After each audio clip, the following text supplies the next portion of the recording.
പ്രിയമുള്ള എൻ്റെ വിദ്യാർത്ഥിനികളെ എല്ലാവരെയും ഞാൻ ഓൾ കേരള ഡിസ്റ്റൻസ് എഡ്യൂക്കേഷൻ എന്ന് പറയുന്ന നമ്മുടെ സ്ഥാപനത്തിൻ്റെ കീഴിലുള്ള ഓൺലൈൻ വീഡിയോ ക്ലാസ്സിലേക്ക് സ്വാഗതം ചെയ്യുകയാണ്.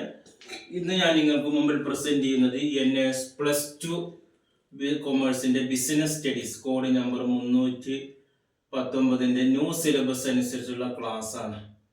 7ാമത്തെ ചാപ്റ്റർ ആണ് പ്ലാനിങ് ആൻഡ് ഓർഗനൈസിങ് എന്ന് പറയുന്ന ചാപ്റ്റർ ആണ് നിങ്ങളുടെ മുമ്പിൽ അവതരിപ്പിച്ചിട്ടുള്ളത്. ആദ്യമായിട്ട് എൻ്റെ വീഡിയോ കേൾക്കുന്ന എല്ലാവരും ലൈക്ക് ചെയ്യുക, ഷെയർ ചെയ്യുക, കമൻറ്റ് ചെയ്യുക, സബ്സ്ക്രൈബ് ചെയ്യുക. നമുക്കറിയാം 2024 സിലബസ് അപ്ഡേഷൻ പ്രകാരം മൊത്തം ചാപ്റ്റേഴ്സിൻ്റെ 60% മാത്രം നിങ്ങൾ പബ്ലിക് എക്സാമിന് പഠിച്ചാൽ മതി. ബാക്കി വരുന്ന 40% നമ്മൾ ഒഴിവാക്കേണ്ടത്. ആ 60%ത്തിൽപ്പെട്ട ഭാഗങ്ങളാണ് നമ്മൾ ക്ലാസ് എടുത്തുകൊണ്ടിരിക്കുന്നത്. 24 ചാപ്റ്ററിൽ നിന്ന് 23 ചാപ്റ്ററായി വെട്ടിക്കുറച്ചിട്ടുണ്ട്. ആ 23 ചാപ്റ്ററിന്റെ 60% ഭാഗങ്ങൾ മാത്രം നിങ്ങൾ കവർ ചെയ്താൽ മതി. 7ാമത്തെ ചാപ്റ്ററിന്റെ ഫസ്റ്റ് പാർട്ട് നമ്മൾ എടുത്തു കഴിഞ്ഞു. ഇന്ന് സെക്കൻഡ് പാർട്ടാണ്.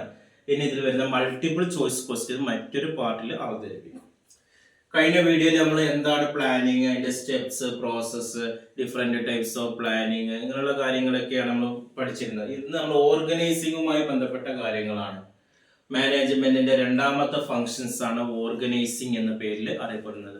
First question define the term organise. എന്താണ് ഓർഗനൈസിങ് എന്നത്? മലയാളത്തിൽ പറയുകയാണെങ്കിൽ സംഘാടനയാണ്. നാനാവിധ ഒരു ഓർഗനൈസേഷന്റെ അല്ലെങ്കിൽ ഒരു സ്ഥാപനത്തിന്റെ നാനാവിധ പ്രവർത്തനങ്ങളെ സംയോജിപ്പിക്കുന്നതിനെയാണ് എന്ത് പറയുന്നത്? ഓർഗനൈസിങ് എന്ന പേരിൽ അറിയപ്പെടുന്നത്. ഒരു പൊതു ലക്ഷ്യം മുൻനിർത്തി ഒന്നിച്ച് പണിയെടുക്കാൻ ജീവനക്കാർക്ക് കഴിവുണ്ടാക്കാനാണ് സംഘാടനത്തിന്റെ ലക്ഷ്യം. ഒരു ലക്ഷ്യം നേടാൻ വേണ്ടിയിട്ട് ഒരാൾ ഒറ്റയ്ക്ക് ഒരു ജോലി ചെയ്യുന്നതിന് പകരം ഒന്നിച്ച് എല്ലാവരും കൂടി അതാണ് സംഘാടനം എന്നാണ് ഇതിൽ വരുന്നത്. സംഘടിത ജീവനക്കാരുടെ കൂട്ടായ്മയാണ് സംഘടന എന്ന പേരിൽ, ഓർഗനൈസേഷൻ എന്ന പേരിൽ അറിയപ്പെടുന്നത്. 2ാമത്തെ ചോദ്യമാണ് mention the different steps in organising. ഓർഗനൈസിംഗിന്റെ വ്യത്യസ്ത തരം സ്റ്റെപ്സുകൾ ഏതൊക്കെയാണ് എന്നതാണ് പറയുന്നത്. അതിൽ 1ാമത്തെ സ്റ്റെപ്സ് ആണ് സംഘാടനത്തിന്റെ വിവിധ തലങ്ങൾ തിരിച്ചറിയുക എന്നുള്ളതാണ്. 1ാമത്തെ സ്റ്റെപ്പാണ്. 2 ജോലികൾ തിരിച്ചറിയലും വിഭജിക്കലും. 3 ഡിപ്പാർട്ട്മെന്റലൈസേഷൻ. പിന്നെ ചുമതലകൾ ഏൽപ്പിക്കൽ, റിപ്പോർട്ടിംഗ് ബന്ധം സ്ഥാപിക്കൽ. ഇങ്ങനെയാണ് ഓർഗനൈസിംഗിന്റെ സ്റ്റെപ്സിൽ വരുന്നത്. 3ാമത്തെ ചോദ്യമാണ് explain the meaning of authority. എന്താണ് അതോറിറ്റി എന്ന പേരിൽ അറിയപ്പെടുന്നത്? എന്തിനാണ് നമ്മൾ അതോറിറ്റി? അധികാരം എന്ന് പറഞ്ഞാൽ എന്താണ്? കൽപ്പനകൾ നൽകാനുള്ള അവകാശവും അനുസരിപ്പിക്കാനുള്ള ശക്തിയുമാണ് അധികാരം എന്ന് പറയുന്നത്. കൽപ്പനകൾ നൽകാനുള്ള അവകാശവും അനുസരിപ്പിക്കാനുള്ള ശക്തിയുമാണ് അധികാരം എന്ന പേരിൽ അറിയപ്പെടുന്നത്. അടുത്ത ചോദ്യമാണ് ഡിഫൈൻ ദ ടേം ഡെലിഗേഷൻ എന്ന് പറയുന്നത്. അധികാരം ഏൽപ്പിക്കൽ എന്നാൽ എന്താണ്? ഒരു വ്യക്തിക്ക് നിർവഹിക്കാവുന്ന ജോലിക്ക് ഒരു പരിധിയുണ്ട്. അപ്പൊ നിശ്ചിത പരിധികൾക്കകത്ത് നിന്നുകൊണ്ട് പ്രവർത്തിക്കാൻ കീഴ് ജീവനക്കാർക്ക് നൽകുന്ന അധികാരത്തിനെയാണ് അധികാരം ഏൽപ്പിക്കൽ എന്ന് പറയുന്നത്. അധികാരം, ഉത്തരവാദിത്തം, ചുമതല എന്നിവ ഇതിന്റെ പ്രധാന ഘടകങ്ങളാണ്. അധികാരം കൽപ്പനകൾ നൽകാനുള്ള അവകാശവും അനുസരിപ്പിക്കാനുള്ള ശക്തിയുമാണ്. അടുത്ത ചോദ്യമാണ് define give the meaning decentralisation. വികേന്ദ്രീകരണം എന്നാൽ എന്ത്? കേന്ദ്ര സംസ്ഥാനത്ത് മാത്രം കൈകാര്യം ചെയ്തുള്ള അധികാരം ഒഴിവുള്ള അധികാരങ്ങൾ മറ്റുള്ള തലങ്ങളിലേക്ക് കൈമാറുന്ന രീതിയിലാണ് വികേന്ദ്രീകരണം. അധികാരം ഒരാളിൽ മാത്രം കേന്ദ്രീകരിക്കാതെ മറ്റുള്ള തലങ്ങളിലേക്കും കൂടി അധികാരങ്ങൾ പകർന്നു കൊടുക്കുന്നതിനെയാണ് എന്ന് പറയുന്നത് വികേന്ദ്രീകരണം എന്ന പേരിൽ അറിയപ്പെടുന്നത്. അടുത്ത ചോദ്യമാണ് state the different elements of delegations ആണ്. ഡെലിഗേഷൻ പ്രക്രിയയുടെ ഘടകങ്ങൾ വിശദീകരിക്കാനാണ്. ഒരു വ്യക്തിക്ക് നിർവഹിക്കാവുന്ന ജോലിക്ക് ഒരു പരിധിയുണ്ട്. നിശ്ചിത പരിധികൾക്കകത്ത് നിന്നുകൊണ്ട് പ്രവർത്തിക്കാൻ കീഴ് ജീവനക്കാർക്ക് നൽകുന്ന അധികാരത്തിന് അധികാരം ഏൽപ്പിക്കൽ എന്ന് പറയുന്നു. ഇതിന്റെ അവിഭാജ്യ ഘടകങ്ങളാവുന്നു അധികാരം, ഉത്തരവാദിത്വം, ചുമതല എന്ന പേരിൽ അറിയപ്പെടുന്നത്. അടുത്ത ചോദ്യമാണ് explain difference between formal and informal organisation. ഫോർമലും ഇൻഫോർമൽ ഓർഗനൈസിങ്ങും തമ്മിലുള്ള വ്യത്യാസം എന്താണ്? ഔപചാരിക സംഘടനയും അനൗപചാരിക സംഘടനയും തമ്മിലുള്ള വ്യത്യാസമാണ്. ഒരു ഒന്നാമത്തെ രൂപീകരണത്തിന്റെ അടിസ്ഥാനത്തിൽ ഒരു ഫോർമൽ ഓർഗനൈസേഷൻ ആണെങ്കിൽ ഉന്നത മാനേജ്മെന്റും മനഃപൂർവ്വം പ്ലാനിട്ട് രൂപീകരിക്കുന്നതാണ് എന്ന് പറയുന്നത് ഒരു ഫോർമൽ ഓർഗനൈസേഷൻ.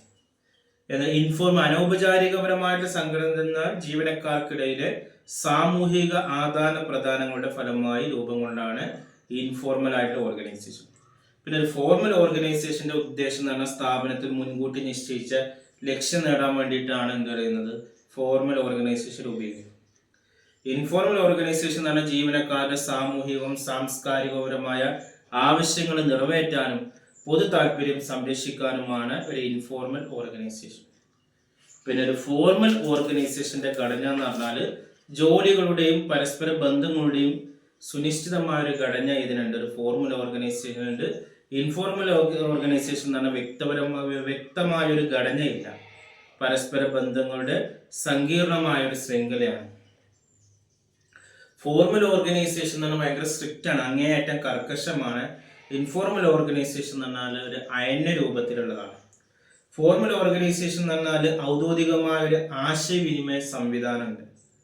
ഇൻഫോർമൽ എന്ന് പറഞ്ഞാൽ അനൗപചാരികപരമായ ഒരു ആശയവിനിമയമാണ് വരുന്നത്. ഫോർമൽ ഓർഗനൈസേഷനിൽ അധികാരത്തെയും ഉത്തരവാദിത്തെയും ആധാരമാക്കിയ ബന്ധങ്ങളാണ്. ഇൻഫോർമൽ ഓർഗനൈസേഷൻ എന്ന് പറഞ്ഞാൽ സുനിശ്ചിതമായ ഒരു ബന്ധവുമില്ല. പിന്നെ ഫോർമൽ ഓർഗനൈസേഷനിൽ അംഗങ്ങളുടെ പെരുമാറ്റം മാനേജ്മെന്റ് നിശ്ചയിച്ച് നടപ്പിലാക്കുന്ന പെരുമാറ്റ രീതിയാണ് ഫോർമൽ ഓർഗനൈസേഷനിൽ. ഇൻഫോർമൽ ഓർഗനൈസേഷനിൽ അംഗങ്ങൾ പരസ്പര സമ്മതത്തോടെ രൂപീകരിക്കുന്നതാണ്. പിന്നെ ഫോർമൽ ഓർഗനൈസേഷന്റെ നേതൃത്വം തന്നെ മാനേജർക്ക് മാത്രമാണ് നേതൃത്വം പദവി. എന്നാൽ ഒരു ഇൻഫോർമൽ ഓർഗനൈസേഷനിൽ മെമ്പർമാർ സ്വമേധയോ നേതാക്കളെ നിശ്ചയിക്കുകയാണ്. പിന്നെ ഫോർമൽ ഓർഗനൈസേഷന്റെ സുസ്ഥിരത എന്ന് പറഞ്ഞാൽ സാധാരണ സുസ്ഥിരമാവും. ഇൻഫോർമൽ ഓർഗനൈസേഷൻ എന്ന് പറഞ്ഞാൽ നീണ്ടു നിൽക്കുന്ന ഒന്നല്ല. അതേപോലെ തന്നെ ഫോർമൽ ഓർഗനൈസേഷനിലെ മാനുഷിക വശം കുറയും, കൂടുതൽ സാങ്കേതിക സ്വഭാവമുള്ളതായിരിക്കും. ഒരു ഇൻഫോർമൽ ഓർഗനൈസേഷനിൽ മാനുഷിക വശത്തെ പ്രതിഫലിപ്പിക്കുകയാണ് ചെയ്യുന്നത്. ഇനി അടുത്ത ചോദ്യമാണ്, what are difference between decentralisation and delegation എന്ന് പറയുന്നത്. എന്തൊക്കെയാണ് ഡീസെൻട്രലൈസേഷനും ഡെലിഗേഷനും തമ്മിലുള്ള വ്യത്യാസങ്ങൾ എന്തൊക്കെയാണെന്നുള്ളത് അതും ടേബിൾ രൂപത്തിൽ കൊടുത്തിട്ടുണ്ട്. സ്വഭാവത്തിന്റെ അടിസ്ഥാനത്തിൽ നമ്മൾ ഡെലിഗേഷൻ ഓഫ് അതോറിറ്റി എന്നാൽ അധികാരം കൈമാറുന്ന പ്രക്രിയയും മേലുദ്യോഗസ്ഥരും കീഴുദ്യോഗസ്ഥരും തമ്മിലുള്ള ഉത്തരവാദിത്വം സൃഷ്ടിക്കുന്നതിനെയാണ് ഡെലിഗേഷൻ എന്ന് പറയുന്നത്. ഡീസെൻട്രലൈസേഷൻ ഓഫ് അതോറിറ്റി എന്ന് പറഞ്ഞാൽ വികേന്ദ്രീകരണമില്ലാതെ ഇത് നടപ്പിലാക്കാം. അധികാരത്തിന്റെ നിയോഗവും വിതരണവുമാണ് വികേന്ദ്രീകരണം. അധികാരത്തിന്റെ നിയോഗമില്ലാതെ ഇത് സാധ്യമല്ല. പിന്നെ ഡെലിഗേഷൻ ഓഫ് അതോറിറ്റിയിലെ റിലേഷൻഷിപ്പ് എന്ന് പറഞ്ഞാൽ ഇത് യൂണിറ്റ്, വകുപ്പുകൾ അല്ലെങ്കിൽ പ്ലാന്റ് എന്നിവയുടെ മാനേജർമാരുടെ ഭാരം കുറയ്ക്കുന്നു. ഡീസെൻട്രലൈസേഷൻ വികേന്ദ്രീകരണം എന്ന് പറഞ്ഞാൽ ഇത് സംഘടനയിലെ സംഘടനാ പങ്കാളികളെ തയ്യാറാക്കുന്നുണ്ട്. പിന്നെ ഡെലിഗേഷൻ ഓഫ് അതോറിറ്റിയുടെ പർപ്പസ് എന്ന് പറഞ്ഞാൽ ഉയർന്നതും ഉടമ്പടി കീഴുദ്യോഗസ്ഥരും തമ്മിലുള്ള ബന്ധമാണ്. ഡീസെൻട്രലൈസേഷൻ ഓഫ് അതോറിറ്റി എന്ന് പറഞ്ഞാൽ ഉയർന്ന നില, മാനേജ്മെന്റ് വകുപ്പുകൾ, യൂണിറ്റുകൾ എന്നിവ തമ്മിലുള്ള ബന്ധം സൂചിപ്പിക്കുന്നുണ്ട്. പിന്നെ ഡെലിഗേഷൻ ഓഫ് അതോറിറ്റിയുടെ ടെക്നിക്ക് എന്ന് പറഞ്ഞാൽ മറ്റുള്ളവയിലൂടെ കാര്യങ്ങൾ ചെയ്യുന്നതിന് ഉപയോഗിക്കുന്ന മാനേജ്മെന്റിന്റെ സാങ്കേതികതയാണ് എന്ന് പറയുന്നത് ഡെലിഗേഷൻ ഓഫ് അതോറിറ്റി. ഡീസെൻട്രലൈസേഷൻ എന്ന് പറഞ്ഞാൽ ഇത് മാനേജ്മെന്റിന്റെ തത്വശാസ്ത്രവും സാങ്കേതികവുമാണ്. പിന്നെ ഡെലിഗേഷൻ ഓഫ് അതോറിറ്റിയിലുള്ള പാർട്ടികൾ മാനേജർക്കും സബോർഡിനേറ്റുകൾക്കും മാത്രമായി പരിമിതപ്പെട്ടിട്ടുണ്ട്. ഡീസെൻട്രലൈസേഷനിലുള്ള പാർട്ടീസ് എന്ന് പറഞ്ഞാൽ ഇത് എല്ലാ തലത്തിലുള്ള എല്ലാ മാനേജർമാരെയും ഉൾക്കൊള്ളുന്നുണ്ട്. പിന്നെ ഡെലിഗേഷൻ ഓഫ് അതോറിറ്റിയിലുള്ള ഉത്തരവാദിത്തം എന്ന് പറഞ്ഞാൽ അധികാരം നിയുക്തമായിരിക്കുന്നു. ഡീസെൻട്രലൈസേഷനിലെ സുപ്പീരിയർ ഉത്തരവാദിത്തത്തിൽ നിന്നും മോചിതമാണ് എന്നുള്ളതാണ് പറയുന്നത്. പിന്നെ ഇതിലൊരു ചോദ്യം വരുന്നുണ്ട്, write a short note on rule, procedure, budget and program. ചട്ടങ്ങൾ, ബഡ്ജറ്റ്, നടപടിക്രമങ്ങൾ, പരിപാടികൾ എന്നിവയെ കുറിച്ച് ചുരുക്കി വരിക്കാണ്. നിയമം അല്ലെങ്കിൽ ചട്ട അല്ലെങ്കിൽ റൂൾ എന്ന് പറഞ്ഞാൽ ഒരു നിശ്ചിത സാഹചര്യത്തിൽ എന്ത് ചെയ്യണമെന്നും എന്ത് ചെയ്തതിനും നിശ്ചയിക്കുന്ന അയവില്ലാത്ത പദ്ധതികളാണ് നിയമങ്ങൾ. അവിടെ വിവേചനത്തിന് സ്ഥാനമില്ല. അവ പെരുമാറ്റത്തിനുള്ള അതിർത്തി അഥവാ പരിധിയായി വർത്തിക്കുന്നു. അവ വിട്ടുവീഴ്ചയില്ലാതെ പാലിക്കുക തന്നെ വേണം. സ്ഥാപനത്തിൽ ആരും നിയമത്തിന് അതീതമല്ല. നിയമങ്ങൾക്കൊരു പ്രത്യേക സമയക്രമമില്ല. ഉദാഹരണം, ഫാക്ടറിയിൽ പുകവലി പാടില്ല. പ്രോഗ്രാം എന്ന് പറഞ്ഞ പരിപാടിയാണ്. ഒരു നിശ്ചിത ജോലി ചെയ്യാൻ വേണ്ട ലക്ഷ്യങ്ങൾ, നയങ്ങൾ, നടപടിക്രമങ്ങൾ, ജോലികൾ, നിയോഗങ്ങൾ, സ്വീകരിക്കേണ്ട നടപടികൾ, ഉപയോഗിക്കേണ്ട വിഭവങ്ങൾ എന്നിവയെല്ലാമാണ് പ്രോഗ്രാമിന്റെ പരിപാടിയിൽ വരുന്നത്.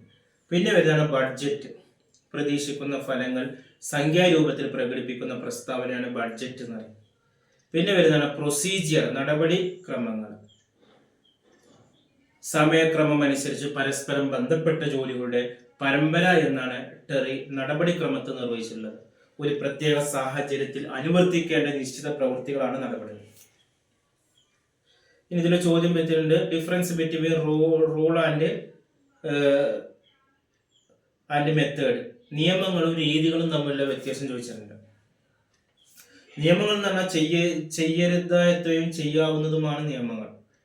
രീതികൾ എന്ന് പറഞ്ഞാൽ ജോലികൾ ചെയ്തു തീർക്കുന്നതിനുള്ള നിലവാരപ്പെട്ട മാർഗങ്ങളാണ് രീതികൾ. നിയമങ്ങൾ അച്ചടക്കത്തിന് ഉറപ്പുവരുത്തുന്നു. രീതികൾ എന്ന് പറഞ്ഞാൽ പ്രവർത്തനങ്ങളുടെ കാര്യക്ഷമത വർദ്ധിപ്പിക്കുന്നു. 3 നിയമങ്ങൾ നിലവാരപ്പെടുത്തലൊന്നുമില്ല, രീതികൾ നിലവാരപ്പെടുത്തൽ അനിവാര്യമാണ്. 4 നിയമങ്ങൾ വിവേകത്തോടുള്ള ലക്ഷ്യങ്ങളെ അടിസ്ഥാനമാക്കിയാണ്. രീതികൾ എന്ന് പറഞ്ഞാൽ ഗവേഷണ വിഷയങ്ങളെ അടിസ്ഥാനപ്പെടുത്തിയുള്ള രീതികളാണ്. നിയമങ്ങൾ എന്ന് പറഞ്ഞാൽ നിയമലംഘനത്തിന് ശിക്ഷയ്ക്ക് വ്യവസ്ഥയുണ്ട്. രീതി എന്ന് പറഞ്ഞാൽ ലംഘിച്ചാലും ശിക്ഷയ്ക്ക് വ്യവസ്ഥയില്ല. നിയമങ്ങൾ വ്യക്തിയുടെയും സംഘടനയുടെയും പെരുമാറ്റ സംബന്ധമായതാണ് നിയമം. രീതികൾ എന്ന് പറഞ്ഞാൽ നിർവഹിക്കേണ്ട ഭൗതികവും മറ്റുമായ ജോലികളുമായി ബന്ധപ്പെട്ടാണ് രീതികൾ. നിയമങ്ങൾ നിയന്ത്രണവുമായി ബന്ധപ്പെട്ടാണ് നിയമങ്ങൾ. രീതികൾ എന്ന് പറഞ്ഞാൽ നിയന്ത്രണവുമായി നേരിട്ട് ബന്ധപ്പെട്ടതല്ല. നിയമം ഔദ്യോഗികവും ആധികാരികവുമാണ്. രീതികൾ എന്ന് പറഞ്ഞാൽ ന്യായ, യുക്തി സഹമായവയാണ് രീതികൾ എന്ന് പറയുന്നത്. ഇത്രയാണ് ഇതിൽ വരുന്നത്. ഇതിൽ വരുന്ന മൾട്ടിപ്പിൾ ചോയ്സ് ക്വസ്റ്റ്യൻസ് നമ്മൾ മറ്റൊരു വീഡിയോയിൽ അവതരിപ്പിക്കുന്നതിൽ ഇതുമായി ബന്ധപ്പെട്ട സംശയം ഉണ്ടെങ്കിൽ എൻ്റെ വാട്സപ്പ് നമ്പറിൽ ചോദിക്കാം. തുടർന്നുള്ള ക്ലാസ്സുകൾ ലഭിക്കാൻ നമ്മുടെ ചാനലുകൾ സബ്സ്ക്രൈബ് ചെയ്യുക. അഡ്മിഷൻ സംബന്ധമായ കാര്യങ്ങൾ 1 മാസം കൊണ്ട്, 2 മാസം കൊണ്ട്, 3 മാസം കൊണ്ട്, 6 മാസം കൊണ്ട് SSLC +2 അഡ്മിഷൻ ഇന്ത്യയിലെ മുഴുവൻ സ്റ്റേറ്റുകളും നമ്മൾ അഡ്മിഷൻ കൊടുക്കുന്നുണ്ട്. അഡ്മിഷൻ എടുക്കാൻ താല്പര്യമുള്ള എല്ലാവർക്കും ഫ്രീ ആയിട്ടുള്ള ടെക്സ്റ്റ് ബുക്കുകൾ, ഗൈഡുകൾ, അസൈൻമെൻറ്റുകൾ, പ്രാക്ടിക്കൽ റെക്കോർഡ് എല്ലാം നമ്മൾ നൽകുന്നുണ്ട്. അതേപോലെ തന്നെ ഇഗ്നോ ശ്രീനാരായണ ഗുരു യൂണിവേഴ്സിറ്റിയുടെ ഡിഗ്രി PG അഡ്മിഷനും നൽകുന്നുണ്ട്. കൂടുതൽ വിവരങ്ങൾക്കും അഡ്മിഷനും കോൺടാക്ട് ചെയ്യേണ്ട വാട്സപ്പ് നമ്പർ നമ്മുടെ ചാനലിൻ്റെ ഡിസ്ക്രിപ്ഷൻ ബോക്സിലുണ്ട്. അതിൽ നിങ്ങൾ കോൺടാക്ട് ചെയ്യുക.